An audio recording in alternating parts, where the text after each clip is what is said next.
Welcome back, everybody. Drew Cappuccino behind the scenes here. Another great episode of Roger That Chronicles.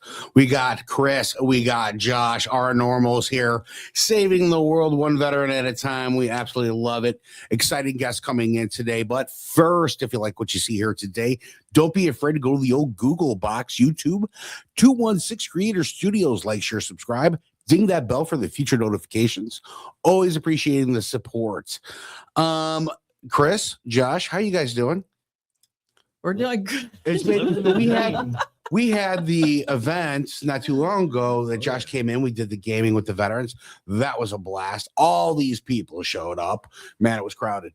I had a lot of fun doing the gaming stuff. And I think that gaming stuff is really raising great awareness and giving an outlet to veterans, Big shout out to our friend Dave Lano out there who just had another video made about him and his life story. Very touching. Stay tuned, folks. Another episode, we'll be playing that video and having Dave back here and touching base with him, because what a fantastic guy he is. Yeah, and what a great story he has. It is. It's very, very good story. There's greatness that comes from tragedy too, right? And he is definitely that unsung hero story that kind of pulled out of the fire. I really love, and I love him dearly as a person. He's a great guy. And it takes a lot of courage to talk share about that story. Absolutely. Anytime you go through something very difficult and traumatic, it takes a lot of courage to share that story. Well, and two, we found out, Chris and I found out that, he was in the programs through his church, but now he's an instructor in the programs from his church. Wow. So now he's turned that around and he's helping other people as well. He is we look like twins, first of all. No, that's a lie. Big, handsome guy, built guy, U.S. Army. I want to say, right. We had him on the show briefly not too long ago as well with Austin May, I think. Yes. Right? Yeah. So Chris, we have a note from a sponsor. You're the sponsor, hinted. So why don't we go and get through that so we can bring in these fantastic guests? Oh, very good. Very good. Well, hello, everyone. Cris Boston here, CEO of Veterans Network Association, where we equip and empower our veterans with the skills and support needed to live purposeful, successful, and healthy lives. I told you I'd be the first one to mess up, so not to worry. So, as a Marine mom, I've seen firsthand some of the mental and emotional challenges that people go through during that transition. So our mission is simple. It's to save lives. And we do that through our programs, which bring community, belonging, and hope to veterans and their families. So that is what we do. So as you know, we've got Josh on the show here with us, and we have two guests with us. One is in person and one is virtual. Is he on here yet? Okay, we just can't see him yet. Oh, there he is. So we've got Mark Hutson, Staff Sergeant in the Army when he was serving. And then here in person, we've got Mike Pierce, who was a Lieutenant Colonel, retired now. So I'm going to go ahead and let you guys take the reins. So just tell us a little bit like what you guys did when you were serving in the Army. And you guys both have very impressive resumes that you sent me. So we've got them on there. So Mark, let's go ahead and start with you. Okay, well, excuse me. So, I went enlisted in the service back in, it was in 81, and pretty much went in at that time, needing direction and discipline in my life. And I surely got it. And so I served right about 7.5 years. I was fortunate enough. I'm airborne and air assault qualified, and then I went to the Drill Instructor Academy at Fort Benning, Georgia. So, I spent the first 2 years, or I spent the first part of my military career receiving discipline and structure, and I spent the last giving discipline and structure. So, and I often tell, I've often said, I say, being a drill instructor was, it's a very difficult, it's a very difficult job, but extremely rewarding. And I was so thankful I had the opportunity to do that. So. Right. Wow. So what made you decide to go into the Army?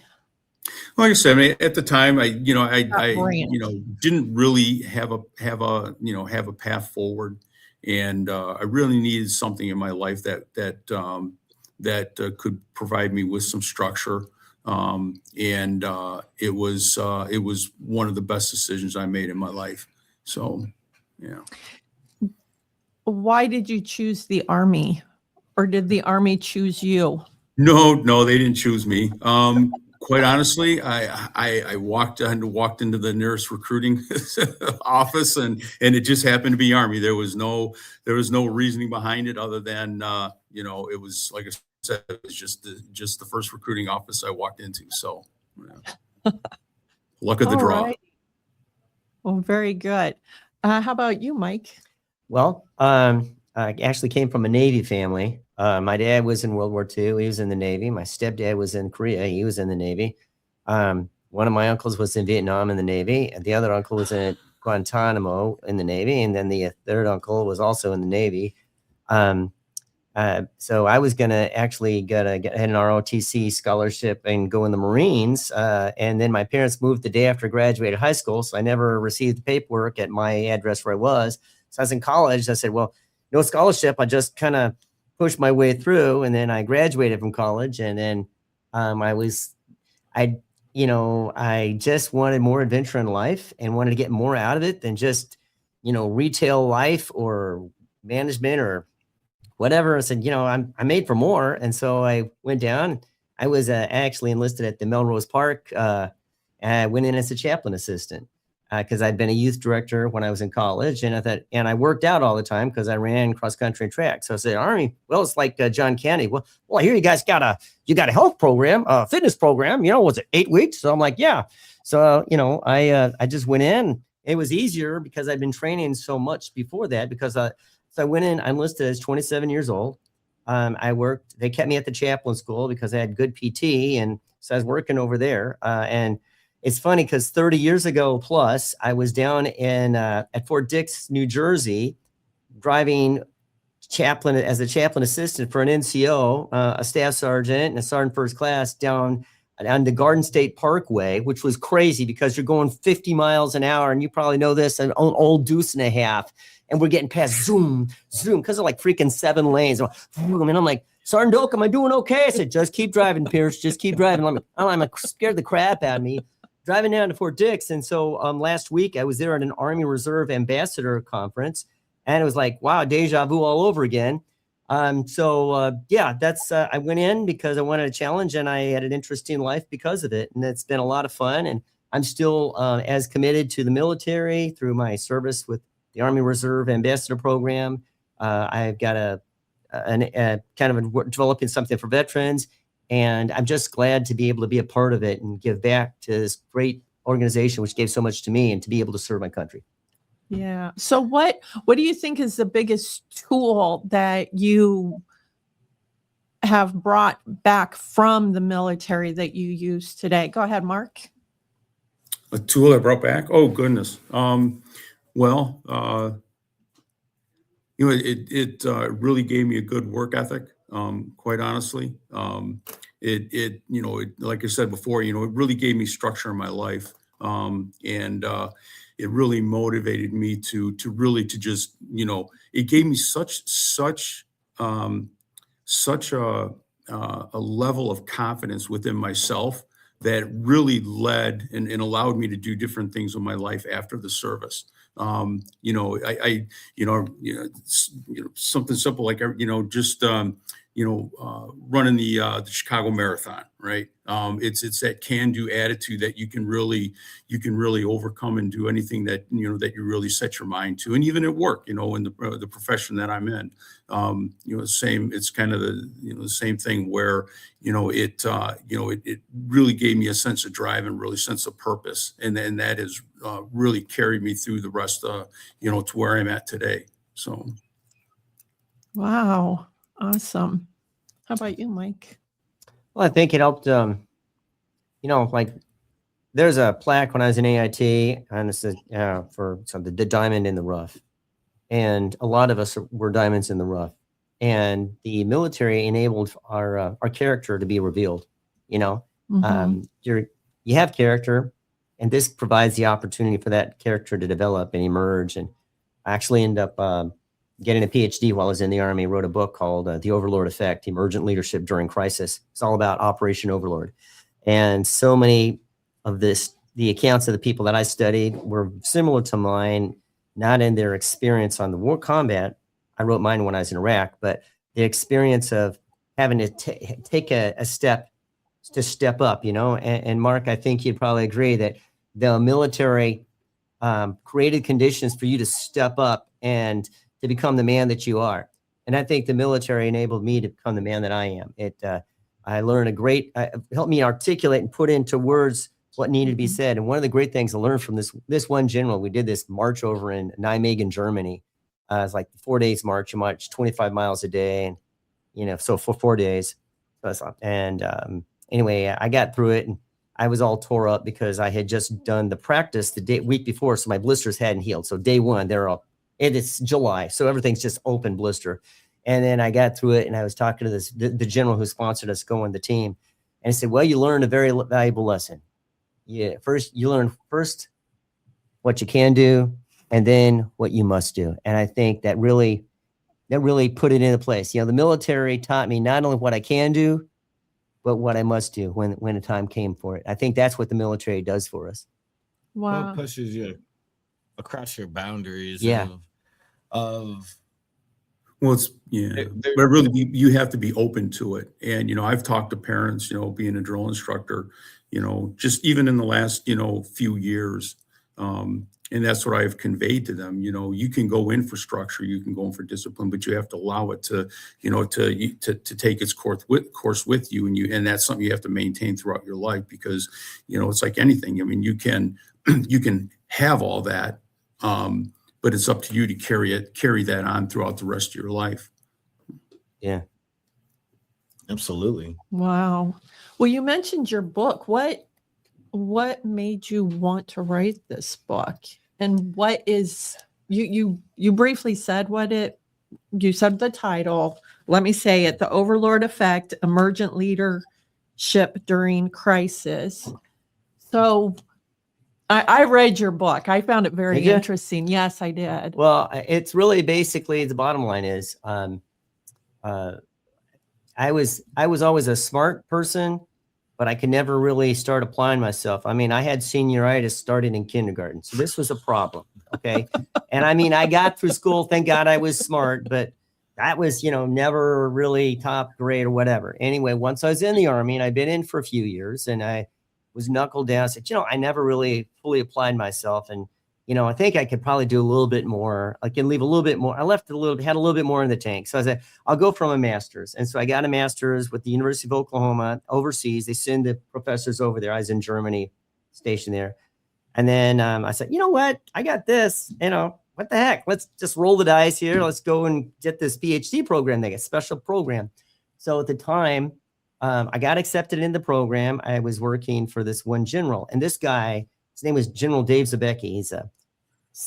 He was the senior historian in the Army at the time. He's also the commander of the CTAF Rear down in Vicenza, Italy, and also the deputy chief of staff for Reserve and Mobile Affairs in Europe, just 2-star. And I was his XO. And he had me go into all these things for the World War II veterans 60th anniversary thing.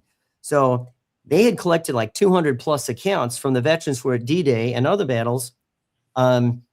And so I was driving him around. Even though I was a major at the time, I was basically doing a specialist job, which I'd already done before, not a big deal. Just I wasn't driving a deuce a half. I was just driving a van on the Autobahn in Germany. I was even more scared because then the cars are still going vroom, vroom, vroom, you know, and I'm like, I'm scared of the crapless because we were in Luxembourg coming back and I saw where tank's almost at zero. And I go, hey, sir, we need to stop and get back. Said, don't worry about it, Mike. We'll be fine. We'll be fine. We're fine. So anyway, I make it back just barely. And I mean, one time I had him up at the airport in Frankfurt Airport and I went in the wrong, it was going to be the arrival area, not the departures.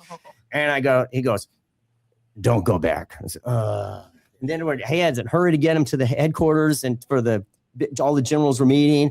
And he said, isn't that a one-way? I said, yes, sir. So I had to go all the way around. Anyways, craziness. But this guy, he knew everything. And it was like working for your grandfather. Anyway, I said, hey, we get still working out the German words. Yeah. Farfignugan? What is that? So anyway, I said, hey, sir, you know those accounts that you're having me collate and send to the Center for Military History? What do you think of me using those on my dissertation? He goes, oh, I think that'd be a great idea, Mike. So, and so he was the chair, and he was very, very well read, obviously. So I did that, and believe it or not, this is a guy who, I mean, I didn't say I just barely made it through, but I definitely was in Sealand most of the time. Okay, but I was the first one in my cohort who completed the PhD, and I wrote the dissertation while I was in Iraq. Believe it or not, kept me quasi-sane. So we went down there for 15 months. So I just sent my footlocker ahead of time. And that's what I was doing in my off time to kind of unwind or on whatever, And so it's a big deal in my life. It kept me focused and probably saved my life, really. Yeah. So that's the story of how that happened. So for anybody that's looking to go from green to gold, going from enlisted to officer, what would be some tips, tricks, any type of thought that you would provide to them to help them get through that process? I'll tell you what, the most important things I learned were from my drill sergeant. I mean, I was just waiting for you to talk to a tree, talk about how you're talking to trees. I tell you what, Third, you don't want to be here. I got the cue tonight and I got all night to play. I'm surprised I haven't thrown about there, but the drill sergeants are your best examples of people that they have so much that they have to memorize, they have to learn, they have to be able to relate and understand to be able to get people. And for going green to gold, it's really about. Now, I went to Officer Candidate School, which is not ROTC green to gold. Officer Candidate School is 14 weeks of. Now, the good news is I'd already been pummeled around for 2 years because I was junior enlisted still when I got selected to go to OCS. And there were guys there who were starting first classes, CW2s. Some of these people were in Kuwait City before we even went into Kuwait City. I mean, so I was, and I was coming from the chaplain school. I was a RIMP. So I was like, oh my gosh. So I can just tell you this, that the main thing that will get you through is you got to have good PT. That helps. A good attitude. And a lot of, look at what is best for the team. Put the team first. And the earlier that you learn that lesson, and the more that you're saying you're doing this so that you can further the Army mission and take care of soldiers, that's the first thing that you should be learning when you're enlisted. And your drill sergeants teach you that from the very beginning. I mean, I had 2 drill sergeants. I had drill sergeant necessary, and the joke was, is the drill sergeant really necessary? At Fort Knox. And then the other one was Sergeant Benson. And he had his face, he kind of looked like Frankenstein. Charlie knows me, Travis. Charlie knows I'm coming. We're going to the pit. And so, I mean, those things just got drilled into me. But really, the more you learn those basic lessons, put the team first and give all you've got, and then everything will follow, are the things that I would say. Because if you apply yourself with 100% effort, people recognize it. They see it more times than not. That's what I would say to do. It's always worth it to apply yourself, even if you don't necessarily make it. I mean, again, I went in, I had no expectations, and I was the first to volunteer all the time. And then finally the drill sergeant said, hey, somebody besides Pierce, I need this detail. But that's just kind of the attitude I came with, because I wasn't used to 3 meals a day. Okay. Because I was used to like the 1 meal a day thing. And, it was pretty rough for me growing up. So I was lucky to get that. So anyway. Yeah. Go ahead. Oh, sorry. You brought up an interesting topic of having a drill instructor that comes from a different era of war. With you going to Iraq and one of your drill instructors being from Vietnam era, do you see what were the difference in leadership? And Mark, as well as you, if there was any difference in leadership of how those missions got coordinated, planned, was there any learning curves that were taken from Vietnam and kind of implemented into You should read his book. invasion of Iraq? It talks about all these different aspects of leadership and how each one is different and brings like a gold nugget, even in unexpected places. But go ahead and. Well, actually, I think Mark probably best because his instructors were closer to Vietnam than mine. Yeah, and actually, my drill sergeant. It's funny how you always remember their name, but yeah, drill sergeant says he was a Vietnam veteran, and it's funny. I mean, when people talk about drill instructors, I mean, you just constantly hear all you do is yell and scream and yell and scream. Well, it's not all that we do, obviously, and I mean, you're a teacher, you're a coach, you're a mentor, and you hope. You just hope to bring change, to individuals' lives. And, funny thing is, I gave a talk at a library about a year and a half ago. And there was a gentleman that came back. They came in and he was kind of sitting in the back. He came up, shook my hand. And I talked for probably about an hour and a half. And when we were done, he came up and he started showing me a couple pictures on his phone. And the first picture was a picture of one of his sons in his Marine dress uniform. And I said, wow, it's fantastic. You should be very proud. And he is, and he should be. And then he pulled up another photograph on his phone, and it was another son, another Marine. And then he said, my daughter, she's a lawyer in Chicago. And I'm trying to think, I'm very appreciative of, of our conversation. And I'm just, and then he said, he was wearing like a winter hat, and he took it off and he had made the comment, he says, do you recognize me? And I looked at him and I felt terrible because he's showing me pictures of his two sons and telling about his daughter. And I said, no, I just don't. No, I don't. And then he said, take a look at this picture, and pulled up another photograph on his phone. And he said, do you recognize me? And and now I feel like a complete fool because I don't. And he zoomed in, and when he zoomed in, there was a board in the front, and it said Fort Benning, Georgia, 1987. And turns out he was one of the guys that I had trained. So 30 years later, he had looked me up and came and listened to me talk, and he just wanted to tell me how I changed his life.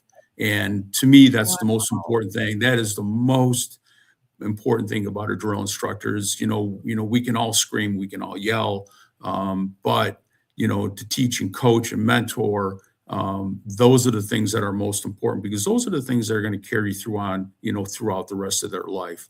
And so just such a meaningful experience that was. So it's fantastic. Wow. Yeah, that's a great thing. That's a great testimony to you. When I was and to all the drill instructors, it's like how rare to be able to go back to your drill instructor to say, hey, you made this difference in my life. Yeah. Or a teacher. Any of them, Yeah. even the officers, anybody. Yeah, that's a teacher, right? Because you remember the teacher that really made a difference in your life. Yes. And listen, as a civilian, when I see a drill instructor, I see strict discipline. And I think that's the yelling and everything else. I've always took that as direct communication with no gray area and discipline. And that's, to me, that was like, wow, this guy's got it going on. Guy, gal, whatever you're in, I believe that when you have people that you're training, Yeah. they see that. And there's no room for error, or they're not going to allow that room for error. But it's still a teaching moment because they're being very clear what they want, how they want it. This is what you're going to do. And that's like, Papa Bear, basically, right? And without the emotion to it, it seems angry. But I always saw it as just discipline. Like, we are disciplined because we are trained to be disciplined, because it could save your life if you are disciplined. Am I wrong on that? Or No. Well, you also look at it as the drill instructor is your first impression of what the military is of course. going to be like. And them raising their voice, yelling, that's you get used to that in the military, and you even adapt to it yourself, because that's how you communicate in a firefight. That's how you communicate when there's loud noises going on. There's no soft talking. So Right. you really have to find your voice, and running those cadences, having that constant, loud voice. They're also, I don't know if this is true or not, Mark, but it's almost as if they're training you to use your voice to. Yeah, that would make sense. Yeah. Yeah. Yeah, it's a process, right? The first 4 weeks, that's typically when you're going to have a lot of the yelling and the screaming and a lot of the discipline. And while there's discipline all the way throughout, but when we had OSA training, so we had them for 13 weeks, right? So, obviously you're not going to treat them in week 10 and 11 as you did in week 1. Right. We ran into an issue once. We had of all things, we had during the summer, West Point cadets could have they could select a couple different experiences that they wanted to have during their break. So some would go to Airborne School, some would do whatever and we got a couple cadets from West Point, and we had already had our guys for like a couple months, and they, and I'm sure they're envisioning, what a drill instructor is, just yelling and screaming and ranting and raving, so, here we're trying to pull the reins back on these guys, and keep them away from our guys, because that's all they wanted to do. So, but it's a process. It's absolutely a process. And you just want to, push them to do things that they didn't think that they could do. And one of the fun things that I really enjoyed doing was because I was air assault qualified, we were right next to this, literally right down the road from the Ranger Battalion or Ranger School, right next door to the 75th Ranger Bat. And the last of training that I had my guys, I took them down to the Ranger School, had a mock-up of the Huey helicopter, and so I got them to rappel down off the tower. And, it was really rewarding to see guys that could barely walk up the steps to rappel. Once they did, after they did it the first time, they were practically running back up the steps to do it a second time. But the point being is you built, they were able to overcome the fear and do something that they didn't think that they could do. And again, I don't mean to beat a dead horse, but that is something that they will take with them the rest of their life. Absolutely. Yeah. Yeah. I just want to say something about that process. Imagine 80 years ago, 80 years plus, you got to put together an army, and you got millions of people. At one point, we had I think 13 million people were in uniform at one point during World War II. So you've got to get people from all kinds of backgrounds and get them to be able to do a couple of things. One, to move together, to follow orders at the same time, to be able to do something without a lot of questions, and at the same time, to be able to think for themselves. Now, that's an interesting thing, because that's the one thing that separates American soldiers from so many others, is that the first level leadership starts while you're in basic training, starting with when you're named as a squad leader, then the platoon guide. And so what a lot of people don't understand is when they see that yelling and stuff, there's a purpose. Number one is, of course, to get people to kind of to kind of break down people so that they have to learn to depend upon each other and to forget about, so they can check their ego at the door. And there's different people and different units, but also at the same time to build these people up in the skill sets that are required to be able to go out and do that. So a lot of people just focus in on that yelling, but what they're missing is that this amazingly rapid transformation. It's a shock treatment for a specific reason, because you need, we didn't have the luxury when we had up to 500,000 troops in Vietnam. We didn't have the luxury to sit around and cajole people, and let people, do a collaborative leadership kind of a seminar. Okay. That's why there's different kinds of leadership. In that case, when you got to train a lot of people quickly, you just got to go to the bare buttons. And this is what we got to do, guys. And there ain't no why, Private. I remember Drill Sergeant Benson telling Gaines, ain't no why, Private, just do it. That's what you got to do.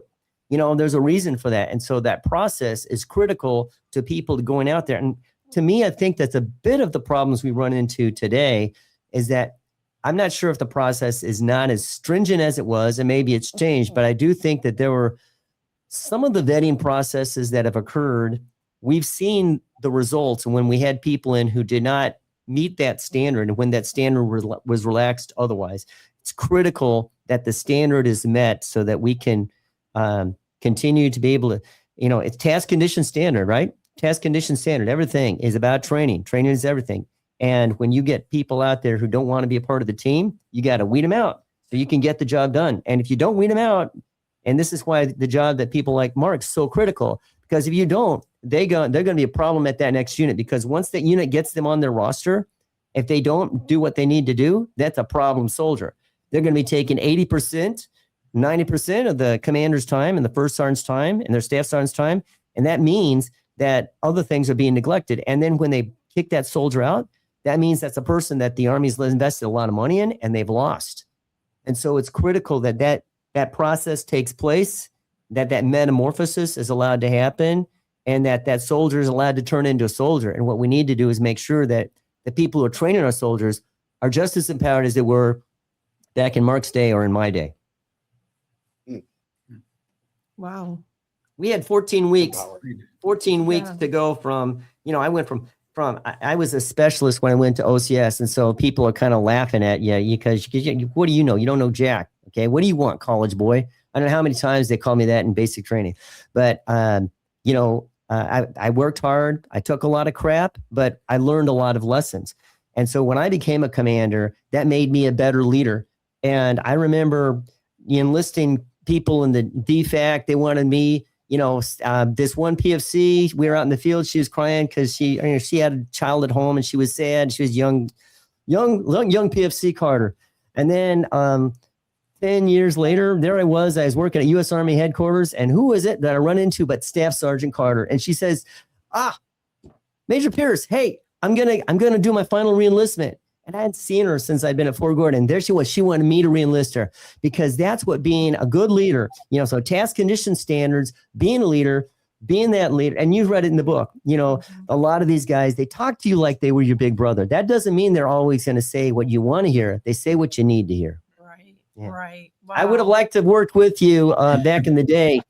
I don't think I would have wanted to be one of your soldiers that you were yelling at, but I definitely would have. Lee Harvey, I want to party with you, man. I mean, you went in because of stripes, right? You saw stripes. You said, hey, I got to go in the Army. It's the only way for me, right? Oh, it's the same thing. You're a mean, lean, killing machine. Wow. Well, Yeah, awesome. You're very passionate about a lot of the leadership things. And I think that came through in your book as well.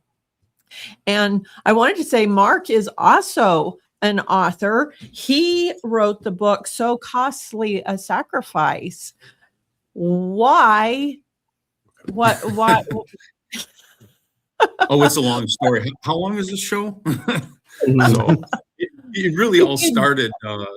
My wife and I, Christine, we have a collection of, and literally, it is a museum quality class collection of service flags, Blue Star service flags and Gold Star service flags. And for those who are not familiar, certainly the Blue Star service flag represents those in service during a time of war, and Gold Star it represents those that have fallen. So we put together this massive collection, and instead of just having it sit in bins and boxes and closets, we decided to put together somewhat of a traveling program.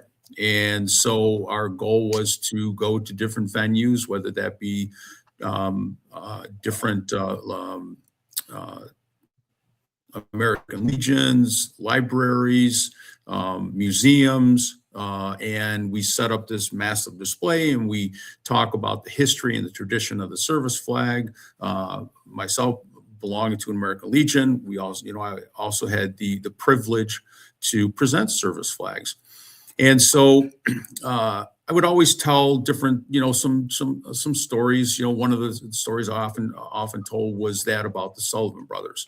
And so one night I was just kind of digging into some of the details, doing a little more research, and I came across this name, the Borgstroms, and I'd never heard of them. And turns out they were a family from Thatcher, Utah, farming family, very poor family. And again, they're from Thatcher, which is about an hour and a half north of Salt Lake City. And in World War II, they had lost 4 of their 5 sons in less than 6 months, and 2 of them were just twins. They were just 19 years old.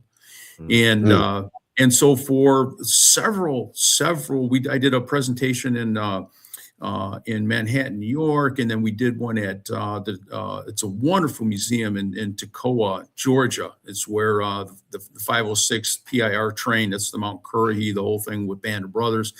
And I would often ask, because I would ask people, have you ever heard of the Borgstroms? And not one person that I had asked had ever heard of the family. So we ended up traveling out to Tremont in Utah and had the privilege to meet several of the family members.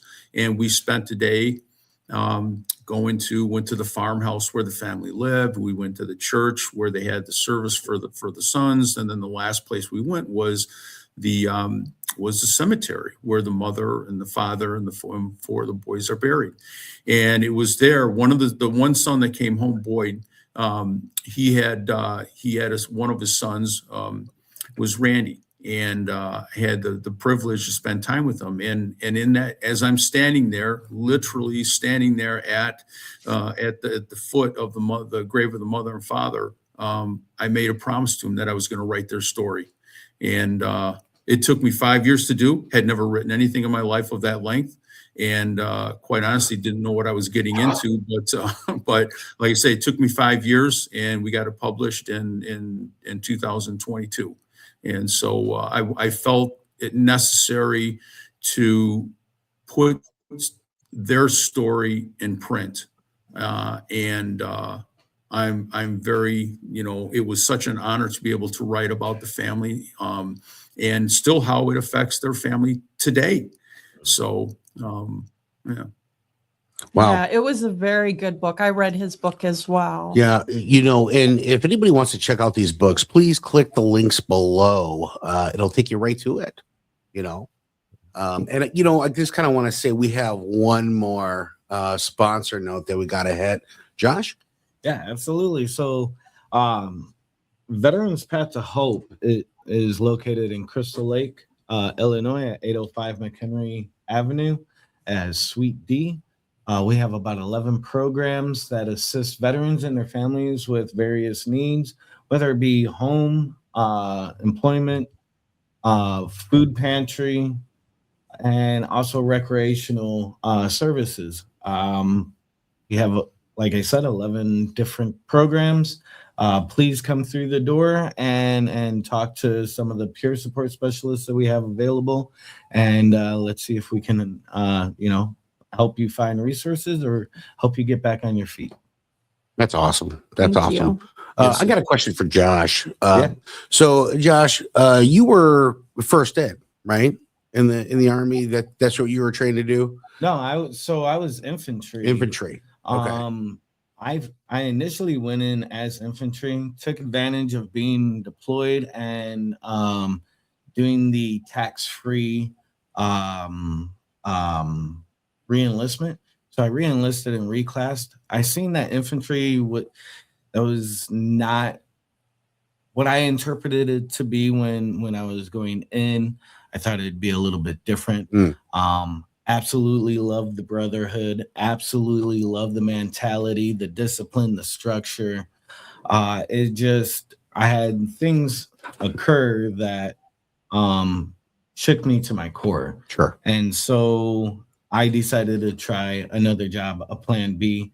What I was told when I was going infantry, that a lot of infantry either transfer over to being police officers or they transfer over to being private security, something like that. And so I was like, well, what better place to practice being a police officer than in the military? So I switched to plan B, became an MP. Absolutely was not for me. It was... I believe going from infantry to MP for me, when you see certain things like a California stop, someone run, and you look at the time and you know they're running late for PT. Do you really want to hassle them? Do you really want them to get in trouble with their chain of command and have a ticket? Or right. There was certain things that you protect those individuals knowing that, they're your brotherhood. Right. They're doing something wrong, but did it really hurt anybody? And so I was not that individual that thought of, let's give them a ticket or let's make their day worse for for protection. And so when I went MP, I decided to do SRT, which is Special Reaction Team. I figured if I was going to utilize the tools that the government trained me to be, I was going to do it in the way that I think was more purposeful. And that was being in SRT, which is like SWAT and things like that. So if there was a mass shooting at a school, library, anywhere on base, we would come in and take care of the situation. Mark, you reminded me of the air assault course. I did not make the SRT team because I was not air assault qualified. When I went through basic, that was one of the they make you make your own I forget what it's called, but you make it out of rope and you latch it and you rappel down. Oh. What is it? Well, I just said rappel seat. Yeah. Oh, yeah. So you make your own rappel seat out of rope. And I'm like, I'm going to die. Like, I don't know if my knots are good. I'm going to fall. And I was able to do it. So that, that built my confidence. But then when I got to Fort Campbell and everybody told me, they were like, they're going to want you to go air assault. They're going to want you to go airborne. All through infantry, I avoided going air assault because I did other training. And then being an MP, they were like, we want you to go air assault if you want to be SRT. And I was like, I guess I'm going to Korea. Because when I was in infantry, we had this doc that climbed all the way up on one of the rungs of the air assault course. And the idea is like they're logs and you have to have 3 points of contact. I'm 5'7". There was logs that there was no way me 5'7" was going to be able to keep 5 points of contact or 3 points of contact. So I'm already thinking that over in my head. This medic, he goes all the way to the top and he's like, privates, there's nothing to be worried about. And he starts wiggling back and forth and falls off. Later on, finds out he breaks his hip. And I'm like, I'm going to go back to the CQ desk. Like, Homer going back into the bushes. That's kind of what I did. I just blended in with the other uniforms and went right back to my duty of being CQ. And I was like, I'm going to try and avoid this at all costs. And I was happy being ground and pound, a dirty leg, take the vehicle. You see where the sky meets the ground? Go that way. Roger. Let's go. That reminds me of when I went to Airborne School. And they were first they have you go through this thing, and then you have to go and stencil your numbers on your helmet, right? Or your Kevlar. And I'm like, well, I don't see a 5, but I do see an S. So I thought I was, being resourceful, fuel expedient methodology, as we're taught. And some of the black hats, which are the people over at the Airborne School, Airborne, he's like, gosh, he gave me crap the entire time. So there I am. And he said, you're going to lead my soldiers. I'm sorry, I'm still an 8-up lieutenant. I don't know what I'm doing yet. And anyway, so we're on the plane, and the lieutenants, we're supposed to be the first ones of our flight to jump out, right? That's just kind of how it is. And so, we're stand up, hook up. I'm stand up, I hooked up. And you're like those big turtle things on The Fifth Element, right? And it's step, jump. 1 minute, and then I get right up there, and who's there? But the master, the master parachutist. And he's looking at me, and he's like, and gives me this. What, you blinking moron. You couldn't even do that, could you? I mean, all I had to do was hook up and then walk out. But I couldn't even do that right. So this was great. It was my first jump. Anyway, so I just walked out and I did it. But in the meantime, I saw other people that were like strap hangers, literally, because the dude's flapping along. You must have seen this, Mark. The dude's flapping along on the wing there because something happened, so they had to cut him loose. And then they had one guy who was a jump refusal. I'm like, and then of course everybody hurls. Not everybody, but a lot of people are hurling out. And so you forget about, I'm going to get out and go jump out of a perfectly good airplane. You're just worried about keeping it down because it's a hot day and you've been, and you're like, okay, you're just breathing. You're breathing. You're breathing. Okay, I'm breathing, and you're standing up because you don't want to hurl on the mat. Anyway, so that was just reminding me of that. I had charged quarters. I had stop feeding me coffee. I had charged quarters the first night of our the first night of our first jump, and I think I spent half the time taking guys to the hospital. The old look at the horizon, don't step for the ground, don't reach for the ground. What do people do? They reach for the ground, and they step off and they land with one leg, and twisted ankles, twisted knees, so. But I remember, actually my first jump was when I was in the 1st Division. They had a skydiving club, and they jumped out of Huey. So I thought, well, sounds like a lot of fun. So I decided to go, and so you get the 15-minute horse speech, and the video and the whole thing, and it was so you have to they make you do static line jumps first to make sure that you have the confidence, what you're doing, you're paying attention, and I was getting ready to so put the chute on and walking over to the Huey, getting ready to to climb on board. And the last check. Now I had never obviously this was my very first jump, so I didn't know anything, and literally the jump master, as I'm literally getting ready to step right on the Huey, the guy, he looked at me and he said, free fall. Free fall? I go, no, it's my first jump. They had set me up for a free fall jump and not static line. So I tell you, you never know what's going to happen. See, our uniforms look like they would match in a gravel, right? Not in a forest. So my worry was I was gonna turn those into brown pants, and it wasn't the coming out this way; it was more coming the other way. I still remember my number, Alpha 538. It's like some things that just ingrains into your brain while you're there. It's like then you finally get done with that stuff. But oh my gosh, hey, Mark, did you ever go to Ranger Joe's? Was it there back in your day? Oh, yes. Oh, goodness. Yes. Everybody goes to Ranger Joe's and gets all the stuff off post there. Yeah. I went there more than a few times because I went to OCS there and also Airborne School. I was. We were literally. We were literally, and I think this is the way that basic training should be. We were out what they called Harmony Church, So Sand Hill was where all the air conditioned barracks were. And when anybody of any stature came, they would take them to Sand Hill.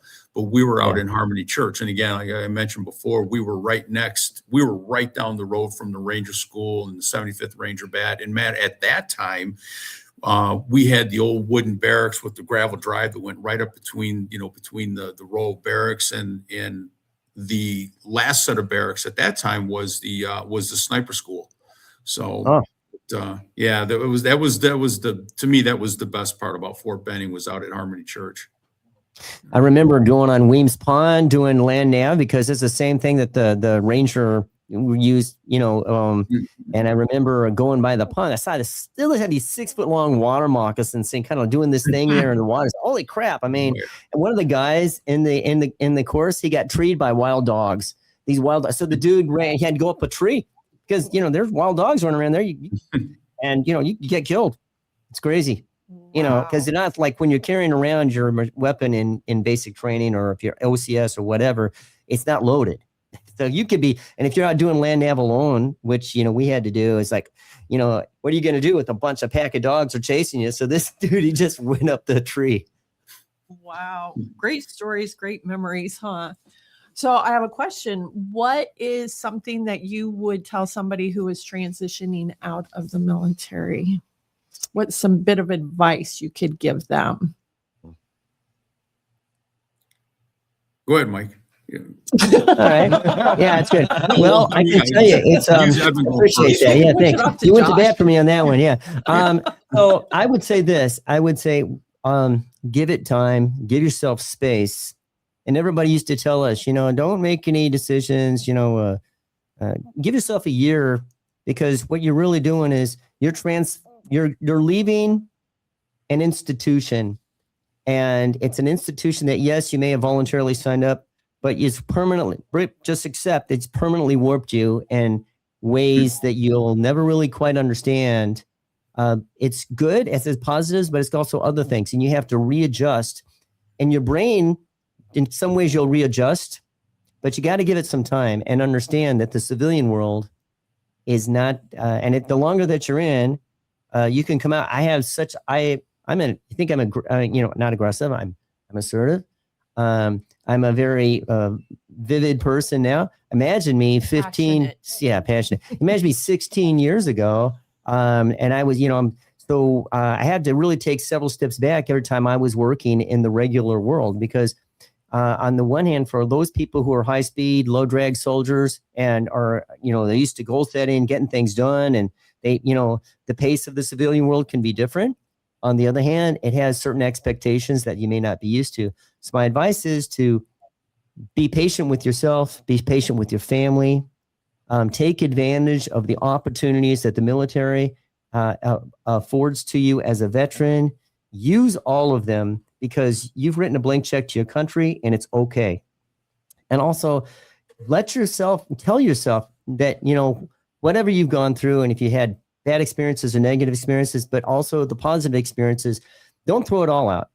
Understand that it's part of an aggregate that's made you a person who's capable of so much more than 99% of the people around, because only 1% of us actually serve in our country anymore. So that's what I would say. Wow, Yeah. thank you. I keep it simple and just say, don't lose what you've worked so hard for and what you've gained. Right. I mean, that's really the bottom line. Mm.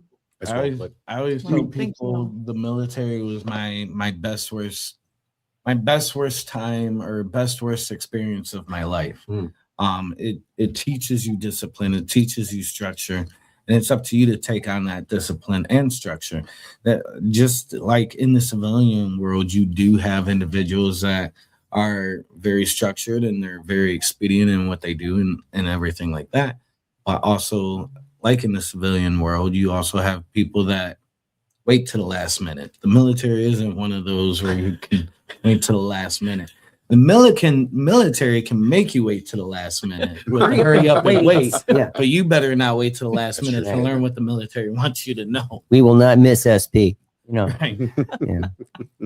I think it's given so many people in the military, and regardless of what time we serve, because we see this when we meet on Fridays with our groups, is that there's a certain kind of a commonality, a common language, a common understanding, a bond. That's tremendous. And so one of the things is to really encourage people to participate in groups and get together with fellow veterans, regardless of the service or the time, because there is a bond there, and we do need to stand together and be there for each other. Whether Yes. you volunteered or you were drafted, one thing remained the same. Once you were in, you weren't leaving until Uncle Sam was done with you. You know, you can't go in and be like, I really don't like what I'm seeing. I'm going to give you guys my 2 weeks. They'll laugh at you and be like, all right, get back into formation, do some push-ups. Yeah, this desert thing. Yeah. Not for me. Not for me. I think I'm going to go back to thanks, but you don't have a choice. Once you're there, you're there. Yeah. And that's the way it is. And just, that's the thing about, that's where at the end of the day, that is separate from many, many other jobs in the civilian world. A lot of people, they have a choice. They can leave. Right. Many people won't because they have honor and code, but the military, you literally, once you're in a war zone, you're there. Yeah. Right. Yeah. You're there till they say you're going home. Sorry. That's the way it is. And for us, for my group, and I was on the one, but it was 15 months. So that was a long spell. And we saw 2 reserve and 2 National Guard units come and go during the time that my unit was there.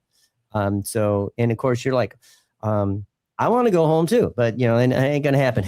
Right. Wow. Well, gosh, you guys have some great stories here. We've loved having you on the show.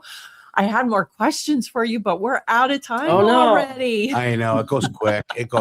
I just want to say one thing. So as a civilian, I sit back here as a Chicago Italian kid. I'm going to say it's the same thing as an typical Italian household. Lots of yelling and you can't leave. So we're going to wrap it up here. Forget about it, huh? Forget about it. Roger That Chronicles. Always appreciate the support. Make sure you go to the YouTube channel, 216 Creator Studios. Like, share, subscribe. Ding that bell for the future notifications. Until next time, folks, stay healthy. Thank you guys so much for being on the show. Thank you. Thank you. Thanks for Chris. having What an us. honor. Thank you you. so much. Thank you very much, Mark. Thanks, Thanks, Mark, for Chris. doing what you Thank do. you so much. You as well. Stay Thank you. with us. Stay with us, Mark. Stay with us, Mark.